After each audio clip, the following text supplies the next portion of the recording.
कई लोगों के तो मंदिर जाके आने के बाद घर में झगड़े शुरू होते हैं, मैंने देखा है। ये ऐसे करेंगे और इसी को ऐसे करते ही रहेंगे। जो इसको लांघता है दरिद्रों का राजा होगा, कभी पैसे उसके घर में नहीं आएंगे।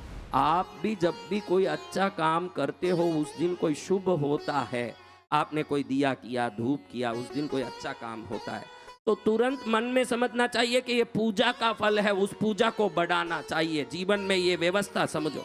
अगर कोई खराब चीज हो रही है तो पहले ध्यान दो कि उस दिन क्या किया आपने। किसी को डांटा, फटकारा, गाली दी या कोई प्रकार का अनुचित कर्म किया, उस काम को छोड़ दोगे तो उस दिन से वो गलत चीज आपके साथ घटना बंद हो जाएगा। अपने हर दिन को शुभ अशुभ से जोड़ के देखो। आप जब भी कोई पूजा करते हो, कोई अनिष्ट होता है तो समझो कि पूजा में कोई गलती की है। वो पूजा करना बंद करके पहले पूजा पद्धति को सही समझ के फिर करना शुरू करो। कई लोगों के तो मंदिर जाके आने के बाद घर में झगड़े शुरू होते हैं, मैंने देखा है। और मंदिर जाके आएगा उसके बाद ही झगड़ा होगा। क्या देवता बड़े यूं झगड़ा कराते हैं? इसको वंदन की विधि मालूम नहीं है कि पहले मंदिर में किसको वंदन करना चाहिए, किसको पहले कहाँ जाना चाहिए। ये उल्टा चक्कर खा के आया होगा तो मूल देवता नाराज होते हैं और घर में झगड़ा होता है। मंदिर की पूजा कैसे करो, मंदिर में दर्शन कैसे करो, जप माला को कैसे पकड़ो। कई लोग देखो, आज तक भी मैंने देखा है, इसको मेरू बोलते हैं। क्या बोलते हैं?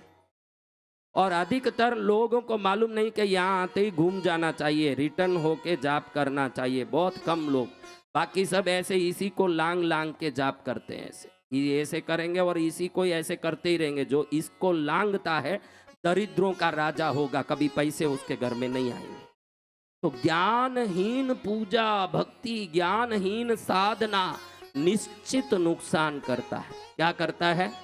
और कई लोगों की माला देखता हूं तो उस माला में बीच में गांठ नहीं होता। क्या नहीं होता? ये तो मेरी जपमाला नहीं है, चुपके ऐसे हाथ में लेके घूमता हूं इसलिए दिखाता हूं। अपनी जपमाला किसी को दिखाना नहीं। ये गांठ नहीं हो तो क्या होता महाराज? दोनों मणि जुड़े होने के कारण मंत्र से मंत्र टकराने से आपके घर में झगड़े होंगे, जरूर होंगे झगड़े। बाप बेटे का होगा, पति पत्नी का हो सकता है, भाई भाई का हो सकता है, होंगे झगड़े जरूर। उस घर में शांति नहीं होगी। मेरू लांघने वाले के घर में पैसा नहीं होगा। क्या नहीं होगा? और प्लास्टिक की मणियों से जाप करने वाले के घर में आरोग्य नहीं होगा। आजकल ये प्लास्टिक की बहुत मणियाँ आई हैं, तरह तरह की प्लास्टिक की माला, उससे घुमाते। अब प्लास्टिक की माला घुमाओगे तो रोग आएगा, मेरू को लांगोगे तो दरिद्रता आएगा, गांठ बगर वाली माला फेरोगे तो घर में कलह आएगा। ये शास्त्रों में लिखा है, वो मैं आपको बता रहा हूँ। मेरे तरफ से कोई सूचना नहीं है, ये शास्त्र बताता है कि कैसे होना चाहिए चीज। ज्ञानहीन को क्या मिले? पुण्य हो तो ज्ञानहीन को भी कुछ मिल जाए। पुण्य होना चाहिए। सुदर्शन को माँ दिखने लगी और भक्ति बढ़ी। क्लीम बोलो, बोलो ना, तुमको भी माँ दिखेगी। सुदर्शन को दिखी तो सबको दिखेगी। 1 + 1 = 2 ये सबके लिए है कि सिर्फ मैं सुदर्शन के लिए है? तो 1 + 1 = 2 सबके लिए है। तो क्लीम बोले तो माँ दिखती है, ये भी सबके लिए ही होगा, कोई सुदर्शन के लिए थोड़ी होगा। आप भी आज से क्लीम क्लीम बोलो। क्लीम क्लीम क्लीम क्लीम कामराज बीज है। क्या है?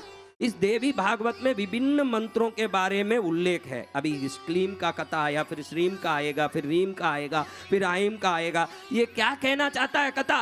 हर बीज में माँ ही है, वही सबका फल देने वाली है। देव भागवत ये कहना चाहता है कि हर बीज में माँ है।